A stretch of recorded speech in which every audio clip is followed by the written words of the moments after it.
Saint-Roch de Montpellier. Elle n'était pas là.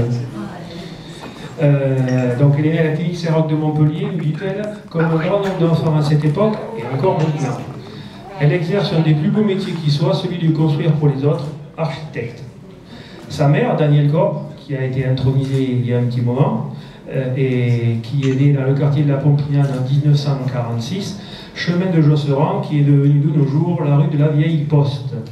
Et non loin de là, en 1944, était né dans le quartier des Abattoirs, de l'autre côté donc de la voie de chemin de fer, dans le quartier des Abattoirs qui a été rebaptisé Beaux-Arts, son père.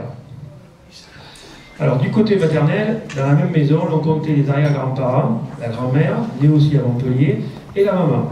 Son grand-père est né, lui, dans le quartier de Figueroles, où, je vous suis obligé de vous le répéter, ses grands-parents avaient une maison avec cave et foudre à vin, et ils exploitaient des vignes à Morel. Certains de ses arrière-grands-parents et des grands-parents paternels sont nés au Clapas. Pour revenir à Séverine, elle a fréquenté, elle a fréquenté la maternelle et le primaire à l'école Paul Pennevet, près de l'hôtel de Région. Le collège Joffre, puis le lycée Mazetès pour la seconde. La première et la terminale à Jean Monnet. Elle a passé un BTS architecture intérieure à Montpellier à l'école IP Sud. Mais pour le reste de son cursus, c'est là que ça se gâte. Elle a dû s'expatrier en 1995 dans la ville rose pour y faire les beaux-arts en design de l'espace. Et puis, ça va de mal en pis, puisqu'elle est montée à la capitale pour intégrer une agence d'architecture, et comme ça ne suffisait pas, elle a complété en passant son diplôme d'architecte à la Villette.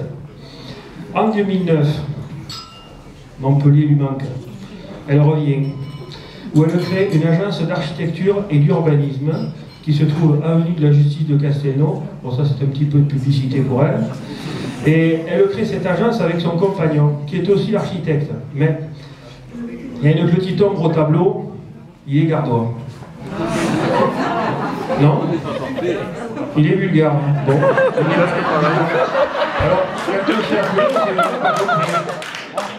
Alors, il est bulgare. Alors, il n'a pas de défaut. Bon. Elle habite le quartier du Millénaire et même si son temps libre est limité, quand on est à son compte et depuis pas longtemps, eh bien, il faut bosser. Le travail lui permet quand même de découvrir régulièrement les beautés de la région et celles de l'arrière-pays héroltais. Et il lui a permis d'ailleurs son travail de réaliser 31 logements pour ACM à la cité Millon, et ils finissent l'aménagement du secteur protégé de l'EPA de la Roque dans le quartier millénaire à Pompignan. Comme vous l'avez compris, son quartier préféré, c'est le quartier des Beaux-Arts, des Abattoirs. Voilà. Alors, elle est comme sa mère. Elle revendique avec fierté sa qualité d'enfant de Montpellier depuis des générations. C'est pour ça que nous allons la recevoir parmi nous, baronne de Caravette.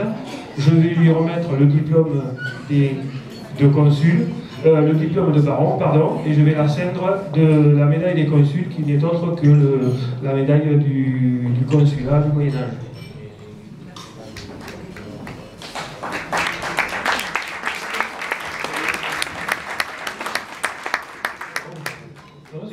J'ai fini à dire. Bon, Thierry, tu m'excuseras parce qu'on est venu tripoter autour de ma table et je savais que j'avais déjà donné la médaille, mais je ne pensais plus qu'il était passé à l'un et après. Non, il faut que je m'excuse. Je suis l'ordinateur et je fais une erreur, je m'excuse.